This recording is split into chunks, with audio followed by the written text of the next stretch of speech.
à tous, je suis ravie de vous retrouver aujourd'hui dans une nouvelle vidéo dans laquelle on va partager quelques dîners ensemble. Des dîners comme d'habitude extrêmement simples, express, rapides. On n'a pas le temps de passer 10 ans en cuisine, mais pourtant hyper savoureux et bien entendu toujours équilibré.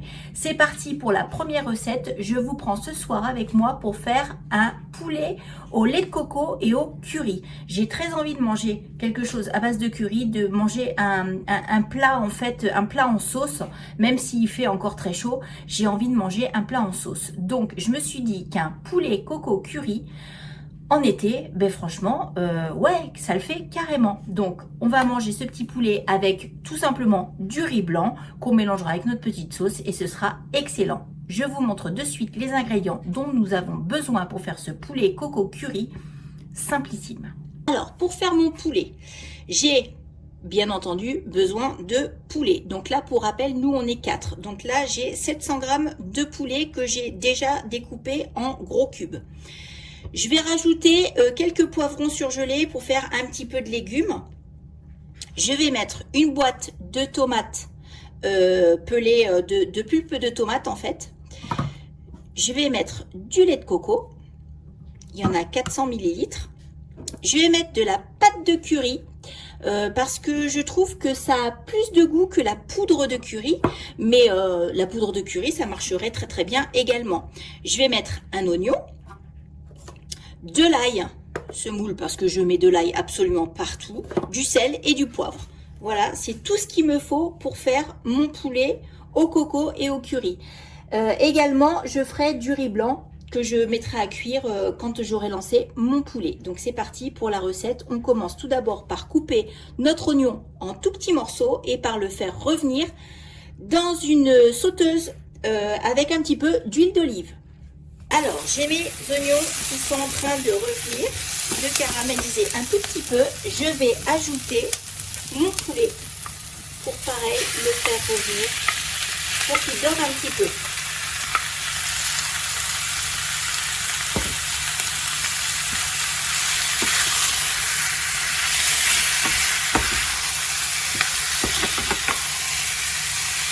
Je vais le laisser dorer 5 minutes en le remuant régulièrement pour qu'il prenne une bonne coloration.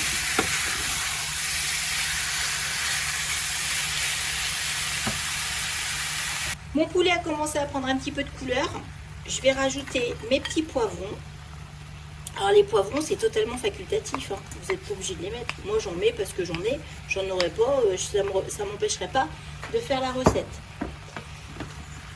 Je les mélange. C'est histoire d'apporter un petit truc en plus en fait, les poivrons. Voilà, ça me fait plaisir d'en mettre. Voilà, je mélange mes poivrons et maintenant je vais rajouter ma pâte de curry. Je vais en mettre l'équivalent de 3 cuillères à soupe. Je pense que ça suffira.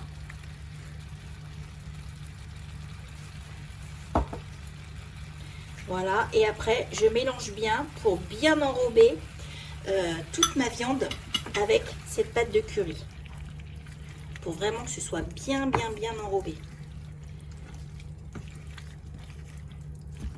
Et que ça prenne toutes les saveurs. Ça sent déjà extrêmement bon. Rien que comme ça déjà.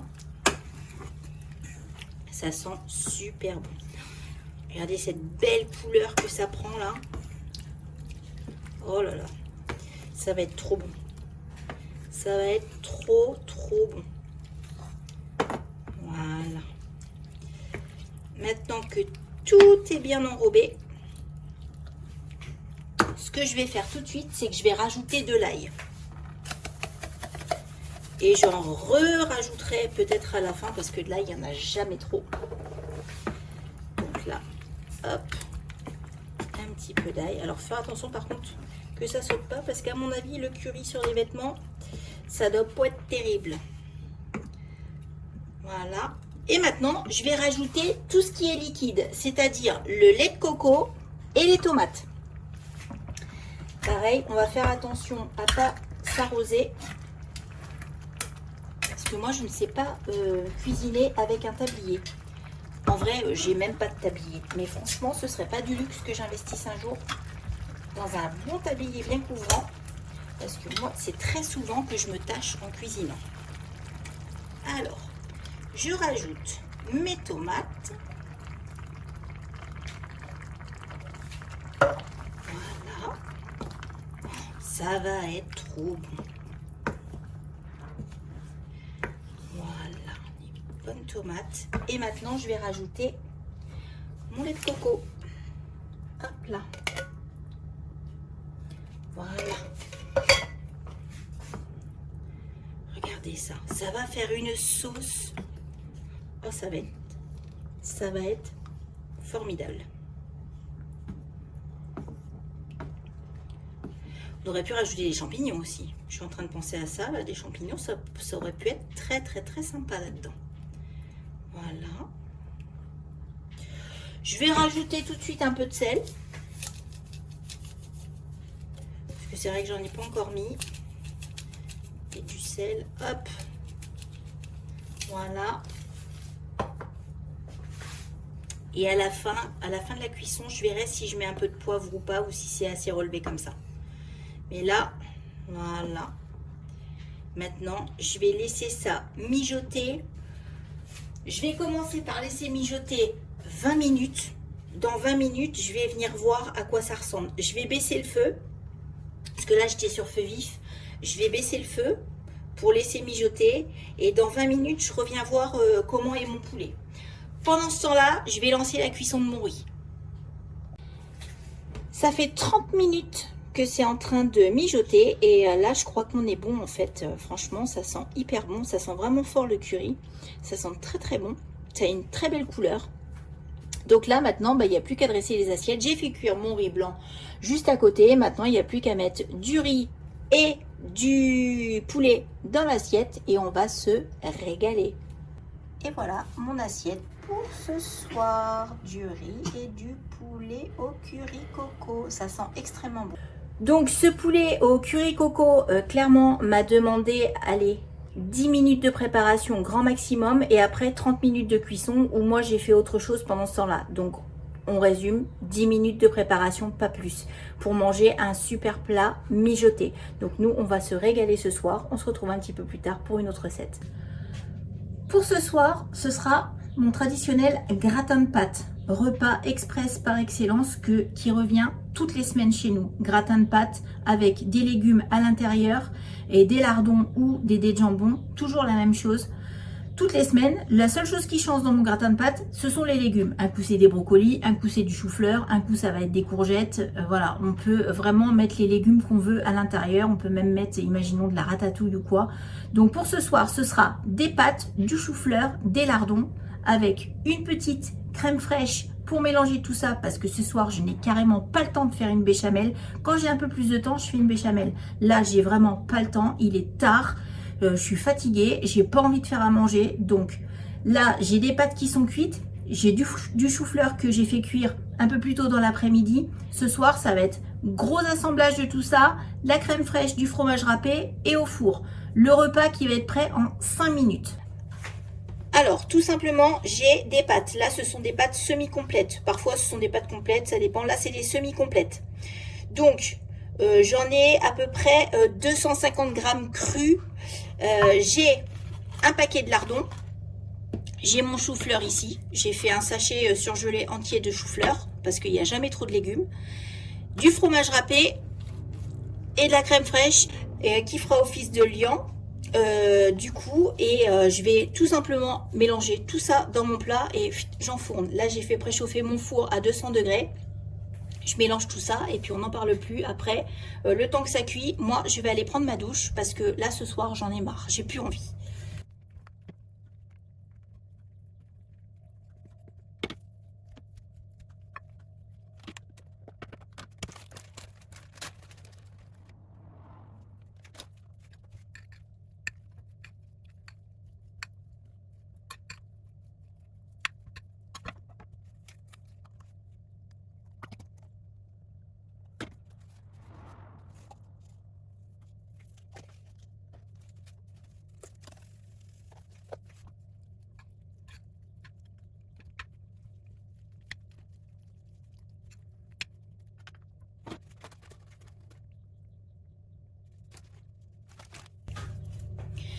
Et voilà, j'ai tout mélangé.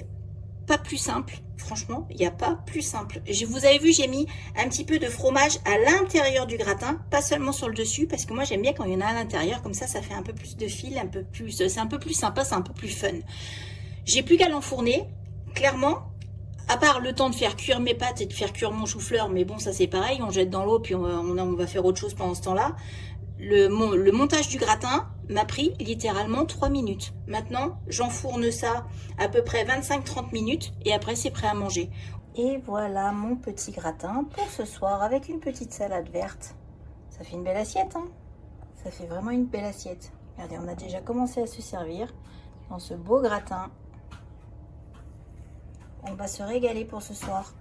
Repas express, super bon.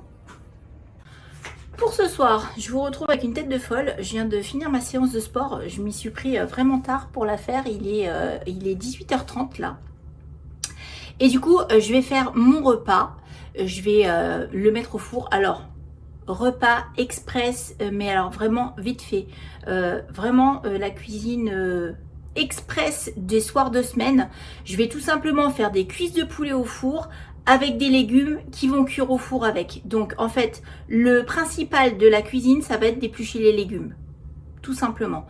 Donc, je vais vous montrer ce que je vais mettre dedans. Tout simplement du poulet, des patates douces, de la courgette et des carottes. Parce que je trouvais que juste patates douces et courgettes, ça faisait pas assez de légumes. Donc j'ai rajouté des carottes. Tout ça, je vais les faire mariner pendant un petit quart d'heure dans un petit peu d'huile avec des épices. Et après, tout ça au four pendant 45 minutes et le repas ce sera prêt. Donc encore une fois, le truc hyper simple et hyper rapide. La semaine, on n'a pas le temps, mais on veut manger quand même correctement. Alors là, j'ai mes cuisses de poulet, j'ai mes patates douces, mes carottes, j'ai mes 2 courgettes du jardin qui sont quand même assez grosses, donc je vais les éplucher parce que les courgettes de mon jardin ont une peau qui est hyper épaisse. Et je vais faire mariner tout ça dans de la persillade, du bouquet garni, de l'ail, un petit peu de paprika fumé parce que le paprika fumé c'est trop bon, et tout ça avec un petit peu d'huile de colza. Je pense que je vais mettre 2 cuillères à soupe d'huile de colza. Je vais faire mariner mes légumes pendant, allez, un quart d'heure là-dedans, et puis après j'enfourne tout ça, et pendant que ce sera au four, moi j'irai prendre ma douche et me préparer pour ce soir. Bon, je viens de finir d'éplucher tous mes légumes et de les couper en petits morceaux. J'ai mis tout ça dans un saladier. Maintenant, je vais mettre mon assaisonnement, mon huile. Je vais laisser ça mariner pendant un petit quart d'heure. Donc, vous allez voir, ça me fait un beau saladier de légumes. Franchement, c'est trop cool. Ça va être trop bon. Alors, j'ai toutes mes courgettes qui sont là. Donc, ça me fait une belle portion de courgettes.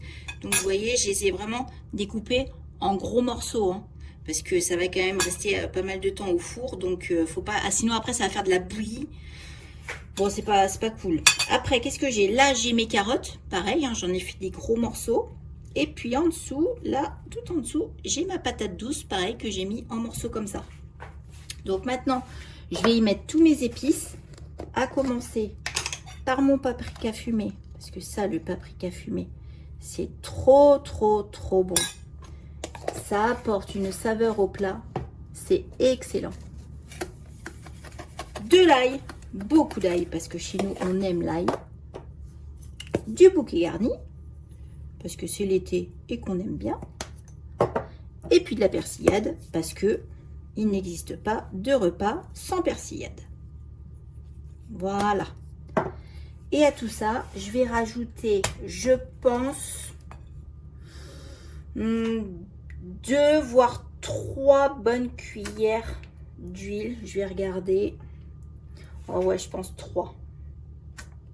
3 cuillères à soupe d'huile pour faire mariner tout ça, parce qu'il y a quand même une belle quantité. Du coup, c'est cool, il nous en restera pour demain midi. Et ça, c'est cool par contre. Demain midi, le reste de légumes avec des œufs au plat et ce sera parfait. Et là, maintenant, le défi, c'est d'arriver à tout mélanger sans tout foutre par terre. C'est ça qui va être le plus compliqué.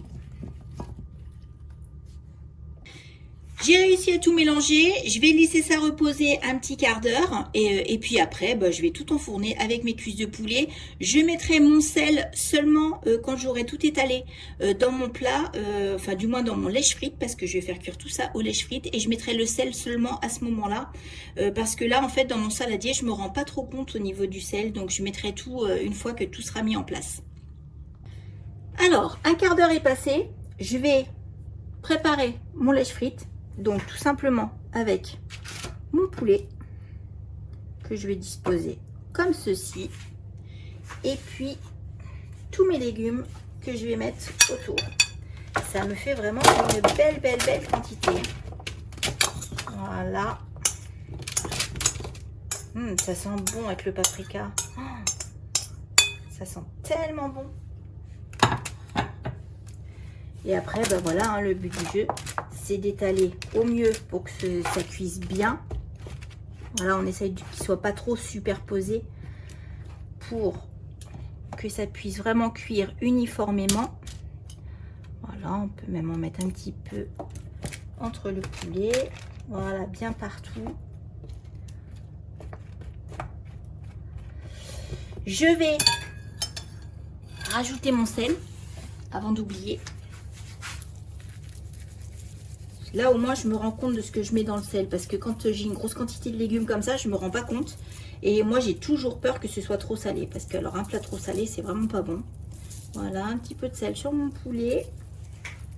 Hop. Et sur mon poulet, je vais rajouter également un petit peu de poulet garni. De poulet garni, n'importe quoi. Bouquet garni. Voilà. Alors, je rajoute pas d'eau, tout simplement parce que mes courgettes vont rendre de l'eau. Donc, après, ça va être vraiment trop humide, ça va pas être bon. Donc, parce que le poulet va rendre du gras et les courgettes vont rendre de l'eau. Donc là, juste, on enfourne. Donc, encore une fois, un repas hyper simple, express, mais malgré tout, hyper équilibré. Ça m'a pris, allez, 5 minutes d'éplucher les légumes et de les couper en morceaux. Ça m'a pris 2 minutes de les assaisonner, de les mélanger. Et là, voilà, allez, quoi, 2 minutes de disposer ça dans le plat. Maintenant, j'enfourne et je pars à la douche. On se retrouve toute douchée, shampoing fait, pendant que mon petit poulet a cuit. Et là, je viens de le sortir du four, donc c'est très chaud. Mais franchement, c'est vraiment les plats que j'adore faire en semaine. 5-10 minutes de préparation au four et on va faire notre petite occupation. Donc franchement, c'est vraiment le top pour bien manger et pour vraiment garder du temps pour soi. Je vous montre le résultat tout de suite et puis après, je vais passer à table parce que franchement, j'ai trop faim. Et voilà, mes petites cuisses de poulet qui ont bien cuit et tous mes petits légumes. Donc vous voyez, ça faisait vraiment une grosse quantité au départ. Et en fait, ça a vachement diminué à la cuisson, c'est normal, hein. Ça a rendu du jus et tout, ça a vachement diminué. Donc, je vais me servir mon assiette. Avec ça, je vais me prendre, pareil, un petit reste de haricots verts et de champignons que j'avais fait hier. Ça me fera encore plus de légumes. Et là, on va être au top pour ce repas. Alors là, on est sur une assiette au top. Le poulet, les patates douces, courgettes, carottes, des haricots verts avec des champignons. On a du féculent, on a du légume vert, de la fibre, de la protéine. On a un petit peu d'huile d'olive dans les haricots et dans les légumes. On est au top du top pour cette assiette. J'ai trop faim, je vais me régaler. J'espère que cette petite vidéo de dîner express de la semaine à faire vite quand on n'a pas le temps vous a plu et vous a peut-être donné un petit peu d'inspiration parce que c'est vrai que souvent on manque d'inspiration pour faire à manger. Moi la première, parfois franchement je ne sais plus quoi faire à manger. Chiquette et moi allons passer à table. Moi je vais manger mon petit poulet et Chiquette va manger sa petite boîte. Nous vous faisons de gros bisous et nous vous disons à très bientôt dans une prochaine vidéo. Bye!